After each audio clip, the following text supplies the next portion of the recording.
Hi students, this is your science miss. We are going to start with term 3 of 6th standard. In this session, we are going to discuss unit 1 magnetism. So மேக்னெட்டை பற்றி உங்கள் எல்லாருக்குமே தெரிஞ்சிருக்கும்னு நினைக்கிறேன். Magnet வந்து நிறைய பேர் வந்து விளையாடுறதுக்கெலாம் use பண்ணுவீங்க இல்லையா? ஸோ அந்த அயனை வந்து அட்ராக்ட் பண்ணுறதுக்காக மேக்னெட்டை நம்ம நிறைய இடங்களில் யூஸ் பண்ணுவோம். ஸோ முதல்ல மேக்னெட்டை எப்படி கண்டுபிடிச்சாங்க அப்படிங்கிறத இங்கே இந்த இல்லஸ்ட்ரேஷனில் கொடுத்துருக்காங்க, கொஞ்சம் பாருங்கள். So about 2500 years back in a place named Magnesia in Greek. So creek கண்ட்ரியில் மெக்னீஷியா அப்படிங்கிற ஒரு இடம் இருந்தது. அந்த இடத்துல 2500 இயர்ஸ்க்கு முன்னாடி மேக்னஸ் அப்படிங்கிற ஒரு பையன் இருந்தான். அவன் வந்து இந்த ஆடு மாடுகளை வந்து மேய்க்கிறது தான் அவனுடைய வேலை. ஸோ அவன் வந்து தன்னுடைய ஆடுகளை வந்து மேய்ச்சிட்டு இருந்தான். ஸோ அந்த மாதிரி ஒரு நாள் என்ன ஆச்சு அப்படின்னு சொன்னால், டயர்டில் வந்து அப்படியே தூங்கிட்டான். அவன் கையில் இருந்த அந்த குச்சி இருக்குது பார்த்தீங்களா, அதனுடைய டிப்பில் வந்து இரும்பு கேப் வந்து fix ஆகிருந்தது.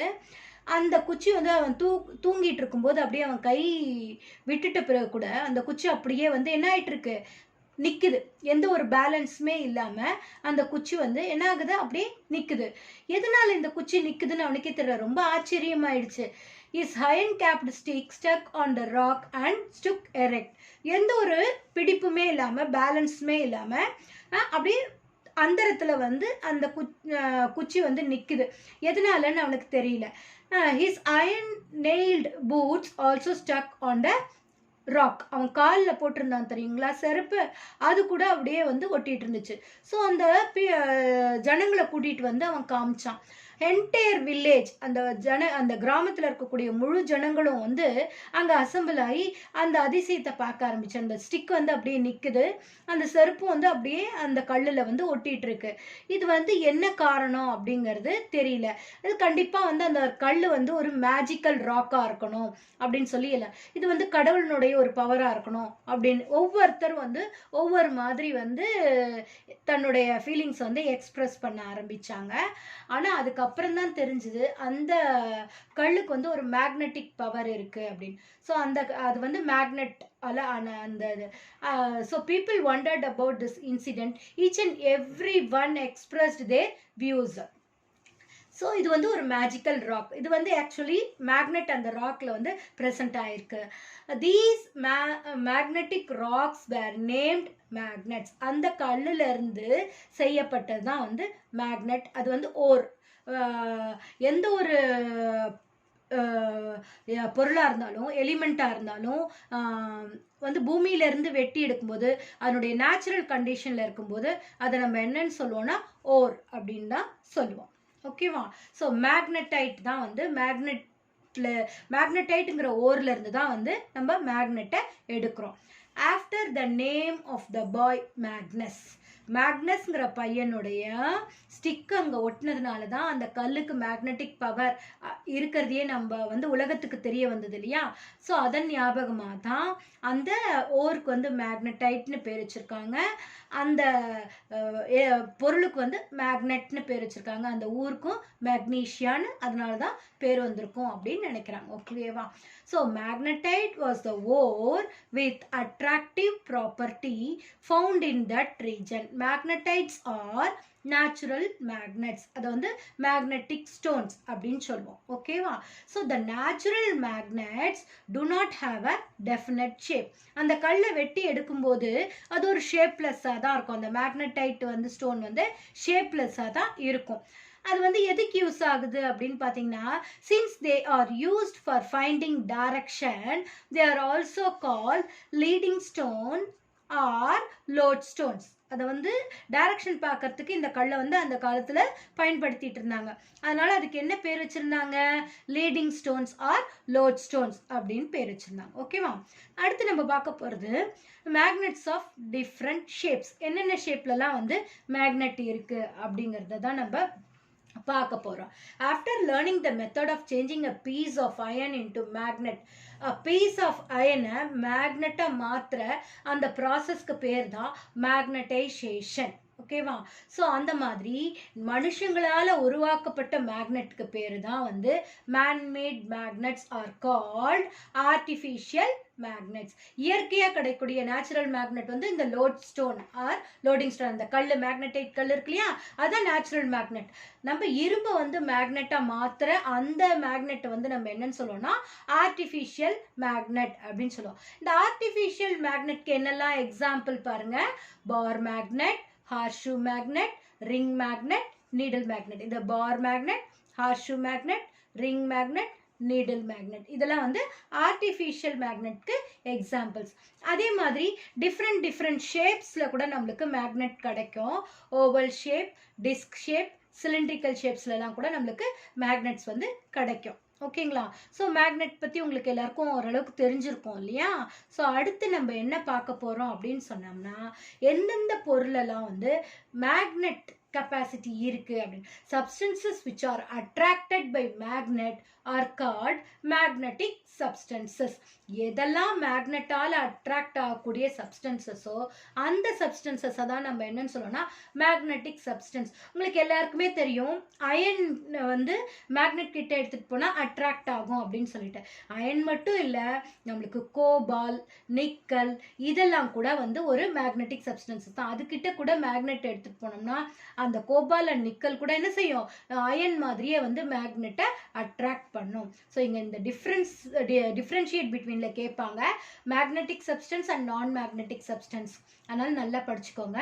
Substances which are attracted by magnet are called magnetic substance. Substances which are not attracted by magnet are called non-magnetic substances. Magnetic substances के example iron, cobalt, nickel. Non-magnetic substances के example paper, plastic. இதெல்லாம் வந்து non-magnetic example. சரி, இப்போ அடுத்தது நம்ம படிக்க போகிறது மேக்னெட்டிக் போல்ஸ். மேக்னெட்டிக் போல்ஸ்னா என்ன அப்படின்னு பார்த்தீங்கன்னா, இப்போ ஒரு மேக்னெட் எடுத்துகிட்டு போயிட்டு ஒரு அயன் கிட்ட எடுத்துகிட்டு போய் வச்சோன்னா அயனை வந்து அந்த மேக்னெட் வந்து அட்ராக்ட் பண்ணும் இல்லையா? அந்த அட்ராக்ட் பண்ணும்போது அந்த மேக்னெட் வந்து வேகமாக அந்த அயன் வந்து மேக்னெட் எந்த பார்ட்டில் வந்து ஒட்டிக்கும் அப்படின்னு பார்த்தீங்கன்னாக்கா, இந்த அயன் மேக்னெட்னுடைய சென்டரில் சீக்கிரமாக ஒட்டாது. அது வேகமாக ஓடி போய் என்ன செய்யும்னா அந்த மேக்னெட்னுடைய கார்னர்ஸில் தான் ஒட்டிக்கும்.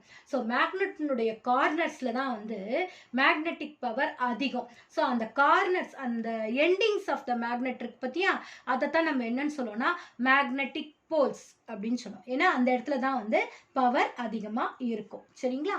So the attractive force of the magnet is very large near the two ends. So இந்த டூ எண்ட்ஸில் தான் வந்து அதனுடைய அட்ராக்டிவ் பவர் வந்து அதிகமாக இருக்கும். These two ends are called its poles, magnetic poles. North pole, south pole அப்படின்னு சொல்லி அந்த போல்ஸை வந்து நம்ம ஐடென்டிஃபை பண்ணுவோம். ஓகேங்களா? ஸோ அடுத்தது நம்ம என்ன படிக்க போகிறோம் அப்படின்னு பார்த்தீங்கன்னாக்கா,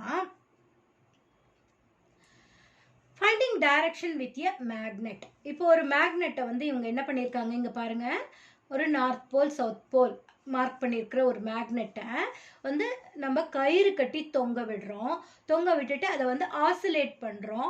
ஆசிலேட் பண்ணிவிட்டு அப்படியே கொஞ்சம் நேரம் விட்டுட்டோம்னா அப்படியே ஆடி ஆடி ஆடி ஒரு பர்டிகுலர் பாயிண்டில் நிற்கும்.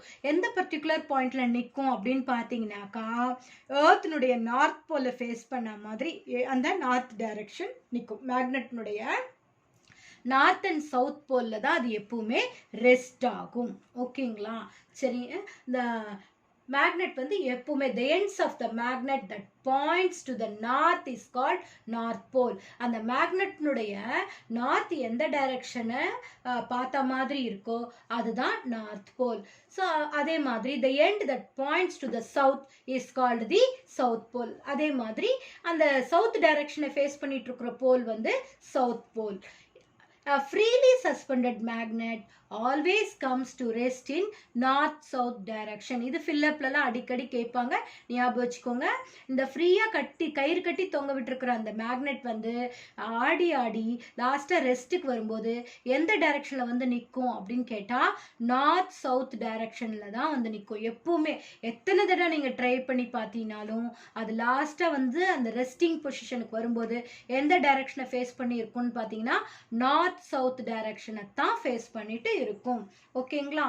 ஸோ அடுத்தது இந்த நார்த் சவுத் டைரக்ஷனை காமிக்கும், இந்த டைரக்ஷன்ஸ் எல்லாம் காமிக்கும் அப்படின்னு இந்த லோட்ஸ்டோன் மேக்னடைட் அப்படிங்கிறத கண்டுபிடிக்கிறதுக்கு முன்னாடியே சைனீஸ் வந்து இந்த ஸ்டோன்ஸை வந்து டைரக்ஷன்ஸை காமிக்கிறதுக்கு யூஸ் பண்ணியிருக்காங்க அப்படிங்கிறது ஹிஸ்ட்ரியிலேருந்து நம்மளுக்கு தெரியுது. அதாவது around 800 years ago the Chinese discovered that the suspended lodestone stops in the north south direction.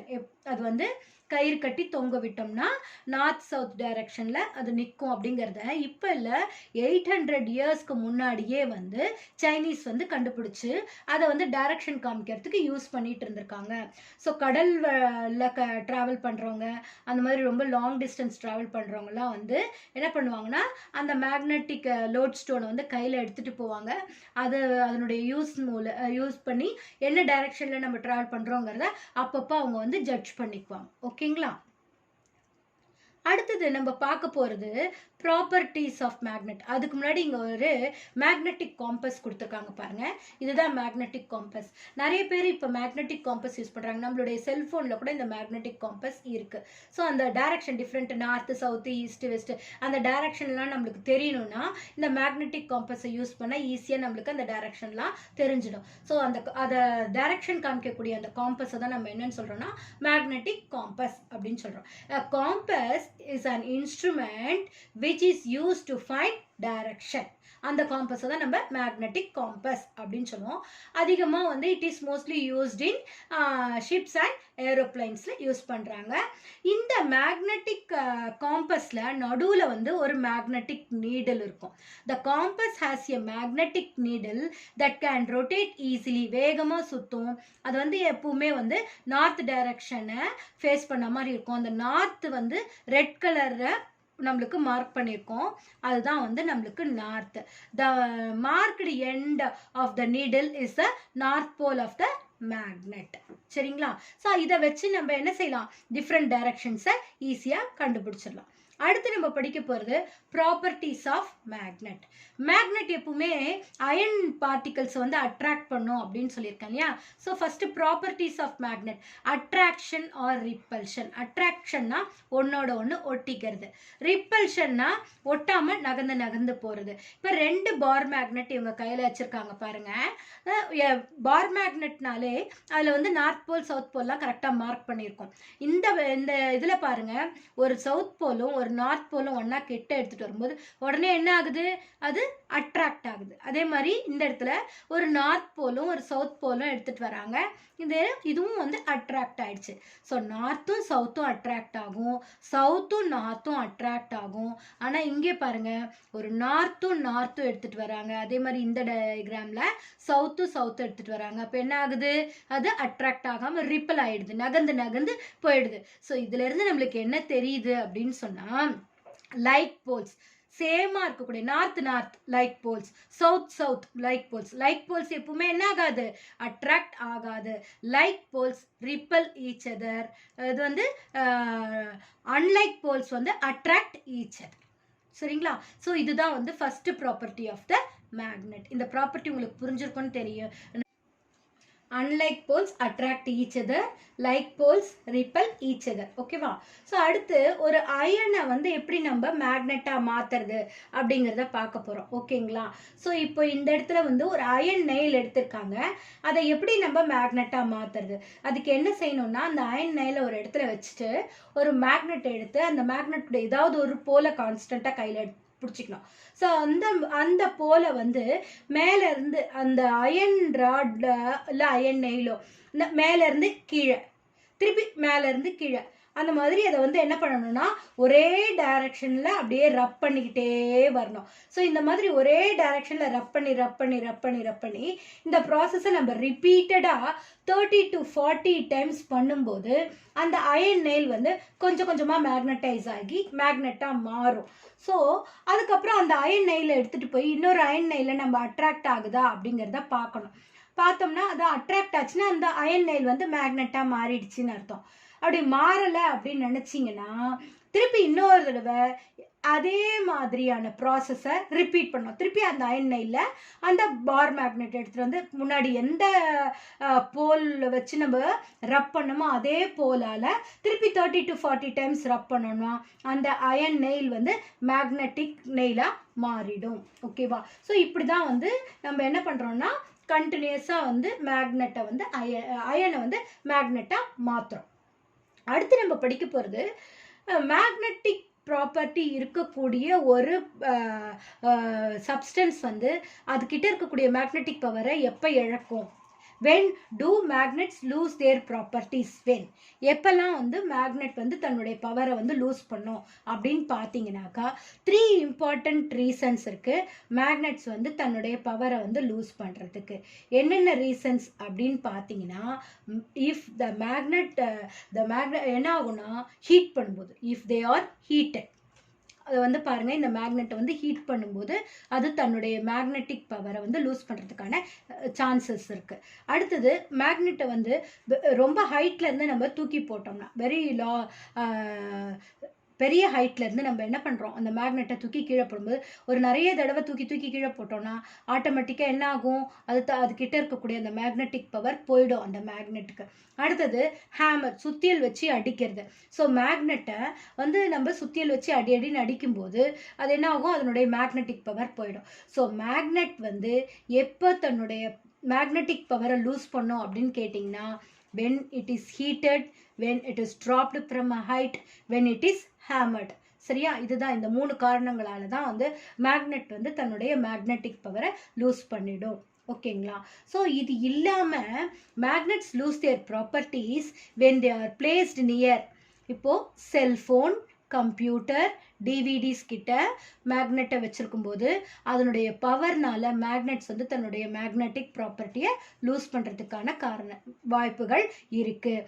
ஏன்னா these objects will also get affected by magnetic field. ஏன்னா அதுலேயும் மேக்னெட் இருக்குது. இந்த மேக்னெட்னுடைய ப்ராப்பர்ட்டினால இந்த பொருளுங்களும் அஃபெக்ட் ஆகும். செல்ஃபோன், கம்ப்யூட்டர், டிவிடிஸ் கூட அதுக்கு பக்கத்தில் இருக்கிற மேக்னெட்னால அதுவும் டிஸ்டர்ப் ஆகும். அதனால் மேக்னெட்டும் தன்னுடைய பவரை லூஸ் பண்ணுறதுக்கான காரணம் இதுவாக கூட இருக்கலாம். ஓகேவா? அடுத்தது ஒரு மேக்னெட்டை நம்ம எப்படி ஸ்டோர் பண்ணுறது அப்படிங்கிறது தான் வந்து பார்க்க போகிறோம். Storage of magnets. நார்மலாக வந்து மேக்னெட்ஸை நம்ம எப்படி ஸ்டோர் பண்ணோம், அதை வந்து ப்ராப்பராக ஸ்டோர் பண்ணாமல் விட்டோம்னா மேக்னெட்ஸ் வந்து கொஞ்சம் கொஞ்சமாக அதனுடைய பவரை வந்து லாஸ் பண்ணிடும். Improper storage can also cause magnet to lose their properties. அதனுடைய ப்ராப்பர்ட்டிஸ் அதை லூஸ் பண்ணிடும். ஸோ இங்கே பாருங்கள், உங்களுக்கு இந்த பார் மேக்னெட் பேராக இருக்குது பார்த்தியா, இந்த பார் மேக்னெட் நார்த்து சவுத்து, இந்த சவுத்து நார்த்து. ஸோ எப்பவுமே வந்து இந்த பார் மேக்னெட்டை இப்படி தான் ஸ்டோர் பண்ணணும். 2 பார் மேக்னெட்டுக்கு நடுவில் ஒரு உட்டன் பீஸ், அப்போ தான் இந்த மேக்னெட்டிக் பவரும் அட்ராக்ட் ஆகாமல் என்ன ஆகுது, நடுவில் ஒரு உட்டன் பீஸ் வச்சு நம்ம வந்து என்ன பண்ணுறோம், தடுக்கிறோம். அதே மாதிரி அந்த போல்ஸில் இருக்கக்கூடிய அந்த மேக்னெட்டிக் பவர் குறையாமல் இருக்கிறதுக்காக கீழே என்ன பண்ணியிருக்கோம், சாஃப்ட் அயன் 2 பக்கமும் வந்து ஃபிக்ஸ் பண்ணியிருக்கோம். ஸோ இந்த மாதிரி தான் வந்து பார் மேக்னெட்டை நம்ம ஸ்டோர் பண்ணி வைக்கணும். அப்படி ஸ்டோர் பண்ணி வைக்கும்போது அதனுடைய மேக்னெட்டிக் பவர் லாஸ் ஆகாமல் ரொம்ப நாளைக்கு அந்த மேக்னெட் வந்து ரொம்ப யூஸ்ஃபுல்லாக இருக்கும். அதே மாதிரி இந்த ஹார்ஷூ மேக்னெட் பார்த்தீங்கன்னா அதுலேயும் வந்து அதனுடைய போல்ஸ்லேருந்து அந்த பவர் லாஸ் ஆகாத மாதிரி ஒரு சாஃப்ட் அயனை வந்து அடியில் வந்து வச்சு க்ளோஸ் பண்ணி வச்சோம்னா ரொம்ப நாளைக்கு அதனுடைய பவர் வந்து என்ன ஆகாது, லாஸ் ஆகாமல் அது ரொம்ப நாளைக்கு அதை ஸ்டோர் பண்ணி வைக்கலாம். ஓகேங்களா? ஸோ அடுத்து மேக்னெட்ஸை நம்ம எந்தெந்த இடத்துலலாம் யூஸ் பண்ணுறோம், யூசேஜ் ஆஃப் மேக்னெட்ஸ். ஸோ நிறைய இடத்துல மேக்னெட்ஸை யூஸ் பண்ணுறோம், உங்களுக்கே தெரிஞ்சிருக்கும். எங்கெங்கெல்லாம் யூஸ் பண்ணுறோம் பாருங்கள். in speaker, in small electric motor, in small some door locks, bag, நம்ம ஹேண்ட்பேக்லலாம் அந்த க்ளோஸ் பண்ணுறது எல்லாம் இருக்கு இல்லையா, அதுலலாம் இருக்குது. அண்ட் இந்த குழந்தைங்களுடைய டாய்ஸ்லலாம் வந்து நிறைய மேக்னெட்டிக் ப்ரெசென்ட் ஆகிருக்கும். அப்புறம் இந்த மேக்னெட்டிக் காம்பஸில் ப்ரெசென்ட் ஆகிருக்கு. நம்மளுடைய அந்த பென்சில் பாக்ஸ் எடுத்துக்கிட்டிங்கன்னா அதில் வந்து க்ளோஸ் பண்ணி திறக்கிற இடத்துல வந்து ஆட்டோமேட்டிக்காக அதுவே க்ளோஸ் ஆகிடும் பார்த்தீங்களா, அதில் வந்து மேக்னெட் வந்து ப்ரெசென்ட் ஆகிருக்கு. இந்த ஃப்ரிட்ஜிலலாம் ஒட்டுற அந்த ஸ்டிக்கர்ஸ்லாம் இருக்கு இல்லையா, அதிலலாம் வந்து நம்மளுக்கு மேக்னெட் வந்து இருக்கும். அதை வச்சு அழகாக வந்து என்ன ஆகும், அந்த ஃப்ரிட்ஜினுடைய டோரை சுவர்லலாம் வந்து ஒட்டிக்கும் அது. அதே மாதிரி இந்த நம்மளுடைய இந்த செல்ஃபோன் கவர்னுடைய அந்த க்ளோசர் இருக்குது பார்த்தியா, அதுலலாம் கூட மேக்னெட் இருக்கும். இங்கே இந்த மாதிரி ஒரு பாக்ஸ் வந்து எல்லா ஆஃபீஸ் டேபிள் மேலேயும் இருக்கும். அந்த பின் ஹோல்டர்னு சொல்லுவாங்க, அதனுடைய மூடியில் வந்து மேக்னெட் இருக்கும். அந்த மேக்னெட் வந்து அந்த பின்னை வந்து தொலைஞ்சு போகாமல் அது உள்ளேயே இருக்கிறதுக்கு ஹெல்ப் பண்ணுது. அடுத்தது அந்த இரும்பு துகள்கள்லாம் இருக்கு இல்லையா, அந்த ரப்பிஷ் அயன்ஸ் ஸ்கிராப்ஸ்ன்னு சொல்லுவாங்க, அயன் ஸ்கிராப்ஸ், அதெல்லாத்தையும் வந்து ஒரு இடத்துல இருந்து இன்னொரு இடத்துக்கு வந்து மாற்றுறதுக்கு இந்த மேக்னெட்டிக் கிரேன்ஸை வந்து பயன்படுத்துகிறாங்க. ஸோ இந்த எல்லா இடத்துலையுமே வந்து மேக்னெட்னால தான் வந்து இந்த பொருளெல்லாம் வேலை செய்யுது. ஓகேவா? ஸோ இந்த இவ்வளோ இடங்களில் மேக்னெட் நம்மளுக்கு ரொம்ப யூஸ்ஃபுல்லாக இருக்குது. அடுத்து சயின்ஸ் டுடே அப்படின்னு பார்த்தோம்னா bullet trains. By using repulsion we can elevate a magnetic object. இங்கே பாருங்க, சேம் போல்ஸ் வந்து எப்பவுமே என்ன ஆகும், ரிப்பல் ஆகும் இல்லையா, அந்த ப்ராப்பர்ட்டியை வச்சு தான் இங்கே இந்த புல்லட் ட்ரெயின் வந்து நம்மளுக்கு என்ன ஆகுது, மூவ் ஆகுது. இதே தான் வந்து நம்ம லிஃப்ட்லையும் பயன்படுத்துகிறாங்க. எலிவேட்டிங் ப்ரொப்பல்லரில் வந்து நம்மளுக்கு இந்த ப்ராப்பர்ட்டியை பேஸ் பண்ணி தான் லிஃப்டெல்லாம் நமக்கு வேலை செய்யுது. எலக்ட்ரோ மேக்னெட்டிக் ட்ரெயினை பற்றி தான் அடுத்து நம்ம படிக்க போகிறோம். ஓகேங்களா? So electro magnetic train is working in the same principal. அதாவது மேக்னெட்டுடைய அட்ராக்ஷன் அண்ட் ரிப்பல்ஷன் ப்ராப்பர்ட்டியை பேஸ் பண்ணி தான் எலக்ட்ரோ மேக்னெட்டிக் ட்ரெயின் வந்து நம்மளுக்கு ஒர்க் பண்ணுது. Electro magnetic train is called as suspension train and also called as flying train. அதை வந்து என்னன்னு சொல்லுவோம், சஸ்பென்ஷன் ட்ரெயினும் சொல்லுவோம், ஃப்ளையிங் train அப்படினு சொல்லுவோம். The technology use the property of magnetic attraction and repulsion to run these super fast electromagnetic trains. So இந்த electromagnetic trains வந்து ஃபாஸ்டா ஒரு இடத்துல இருந்து இன்னொரு இடத்துக்கு டிராவல் பண்றதுக்கு magnetic attraction and repulsion property தான் நம்மளுக்கு ரொம்ப ரொம்ப யூஸ்ஃபுல்லா இருக்கு. இதுதான் வந்து அந்த மேக்னெட்டிக் ட்ரெயின். இந்த மேக்னெட்டிக் ட்ரெயின் வந்து மேக்லேவ் ட்ரெயின் அப்படின்னு நம்ம சொல்வோம். ஓகேவா? இந்த how does the electromagnetic train works? இந்த எலக்ட்ரோமேக்னெட்டிக் ட்ரெயின் வந்து எப்படி ஒர்க் பண்ணுது அப்படிங்கிறது இது வந்து உங்களுக்கு டீடைல் ஆன்சர்லாம் வரும், அதனால கோ த்ரூ பண்ணிக்கோங்க. ஓகேங்களா? So electromagnets are used in electromagnetic train. So இந்த electromagnets are magnetized only when current flows through them. electromagnet அப்படிங்கிற வார்த்தையை வச்சுன்னே நம்மளுக்கு என்ன தெரிஞ்சிருக்குன்னா, எலக்ட்ரோனா கரண்ட், மேக்னெட்னா அந்த அந்த attracting property. So whenever the current passes through the magnet, அது அப்போ மட்டும்தான் அது வந்து என்னவா இருக்கும், மேக்னெட்டாக இருக்கும். அதுதான் வந்து நம்ம எலக்ட்ரோமேக்னெட் அப்படின்னு சொல்லுவோம். இதில் வந்து when the direction of the current is changed, the poles of the electromagnets are also changed. So கரண்ட்டுடைய டைரக்ஷனை மாற்றும் போது அந்த போல்ஸ் ஆஃப் த மேக்னெட்ஸும் சேஞ்ச், நார்த் வந்து சவுத்தாக மாறிடும், சவுத் வந்து நார்த்தாக மாறிடும் இல்லையா? So like poles of the magnets which are attached to the at the bottom of the train and the rail track repels each other. அந்த ட்ராக் வந்து என்ன ஆகும், ரிப்பல் ஆகும். ஏன்னா சேம் போல்ஸ் வந்து எப்பவுமே வந்து என்ன ஆகும், ரிப்பல் ஆகிட்டே இருக்கும் இல்லையா? அதனால அந்த ட்ரெயின் வந்து அந்த ட்ராக்கை விட்டு கொஞ்சம் லிஃப்ட் ஆகி மேலே வந்துடும். So the train is lifted from the track up to the height of 10 centimetre. அதனால கொஞ்சம் அப்படி மேலே ஏறின மாதிரி இருக்கும். அதே நேரத்தில் அடுத்து இருக்கக்கூடிய மேக்னெட் வந்து ஆப்போசிட் போலாக இருக்கும்போது ஈஸியாக அதை அட்ராக்ட் பண்ணும், அப்போ அந்த ட்ரெயின் மூவ் ஆகும். ஸோ இந்த ஆப்போசிட்டாக கரண்ட்டை சேஞ்ச் பண்ணி அட்ராக்ஷன் அண்ட் ரிப்பல்ஷன் ப்ராப்பர்ட்டியை மாறி மாறி நம்ம வந்து கரண்ட் பாஸ் பண்ணும்போது அந்த ட்ரெயின் வந்து வேகமாக வந்து என்ன ஆகுது, ஒரு இடத்துலேருந்து இன்னொரு இடத்துக்கு மூவ் ஆகிட்டே வருது. We know that we can move any magnetic object with the force of attraction or repulsion property of the magnet. So இது கரண்ட்டை பாஸ் பண்ணி அழகாக நம்ம இந்த ட்ரெயின் வந்து ஒரு இடத்துலேருந்து ஈஸியாக ஃப்ரீயாக control. By controlling the current we can control the magnet and the movement of the train. So நம்ம அந்த கரண்ட்டை வந்து எவ்வளோ ஃபாஸ்ட்டாக நம்ம அனுப்புகிறோமோ அந்த ஃபாஸ்ட்டாக ட்ரெயின் ஓடும். அதே நேரத்தில் அந்த ட்ரெயினுடைய ஸ்பீடை கண்ட்ரோல் பண்ணுறதுக்கும் அந்த கரண்ட்டை கண்ட்ரோல் பண்ணோம்னா ஆட்டோமேட்டிக்காக அந்த ட்ரெயினுடைய ஸ்பீடும் நம்மளுக்கு கண்ட்ரோல் ஆகிடும். ஓகேங்களா? So as there are no moving parts, there is no friction. So அந்த இடத்துல தேய்மானமே இல்லை, ஒரு மேக்னெட்டும் இன்னொரு மேக்னெட்டும் டச் ஆகவே இல்லை, சேம் போல்ஸாக இருக்கிறதுனால அது ரிப்பல் ஆகிட்டே இருக்கு இல்லையா. ஸோ அந்த இடத்துல ஃப்ரிக்ஷன் வரத்துக்கு வாய்ப்பே இல்லை. So the train can easily attain a speed of 300 km/h. 1 hourல 300 km ஈஸியாக ட்ராவல் பண்ணிடும் இந்த train. These trains are capable of running up to 600 km/h. இன்னும் கொஞ்சம் கரண்ட் வேகமாக நம்ம கொடுத்தோம்னா அது 600 km/h கூட வேகமாக ஓடும். அந்த அளவுக்கு இது வேகமாக நம்மளுக்கு வேலை செய்யும். இந்த ட்ரெயினில் வந்து நம்மளுக்கு இன்னொரு அட்வான்டேஜ் என்ன அப்படின்னு பார்த்தீங்கன்னாக்கா, they do not make any noise. இதுலேருந்து சவுண்டே வராது, அந்த ட்ரெயினில் நம்மளுக்கு சவுண்டே வராது. They require less energy and they are eco friendly. இது ஓடுறதுக்கு தேவையான எனர்ஜி வந்து ரொம்ப கம்மியான கரண்ட் கொடுத்தா போதும், அழகாக ஈஸியாக ஒரு இடத்துலேருந்து இன்னொரு இடத்துக்கு போயிடும். புகையும் கிடையாது, சவுண்டும் கிடையாது, நாய்ஸ் கிடையாது, எதுவுமே கிடையாது. ஸோ இதை வந்து என்னன்னு சொல்லணும்னா இக்கோ ஃப்ரெண்ட்லி அப்படின்னு சொல்கிறோம். ஓகேவா. ஸோ அடுத்தது, even though many countries have taken effort to use this trains, such trains are used for public transport only in. எந்தெந்த ஊர்லலாம் வந்து பப்ளிக் டிரான்ஸ்போர்ட்க்கு இந்த ட்ரெயினை யூஸ் பண்ணிட்டு இருக்காங்க எந்தெந்த கண்ட்ரியில் பார்த்தீங்கன்னா, China, Japan and south Korea. இந்த கண்ட்ரீஸ்லலாம் வந்து இந்த எலக்ட்ரோ மேக்னெட்டிக் ட்ரெயின் வந்து நார்மலாகவே வந்து பப்ளிக் டிரான்ஸ்போர்ட்க்கு யூஸ் பண்ணிட்டு இருக்காங்க. In India, the possibilities of introducing these trains are under consideration. இந்த மாதிரி ட்ரெயினை நம்ம இந்தியாவில் விடலாமா அப்படிங்கிறத இப்போ தான் வந்து அவங்க கன்சிடர் பண்ணிட்டு இருக்காங்க. ஃப்யூச்சரில் கண்டிப்பாக இந்த மாதிரியான ஒரு ட்ரெயின் வரும், கண்டிப்பாக நீங்கள்லாம் வந்து அந்த ட்ரெயினில் ட்ராவல் பண்ணுவீங்க. ஓகேங்களா. So students, go through the video once or twice for better understanding. Find answers for the evaluation part. Thank you, students.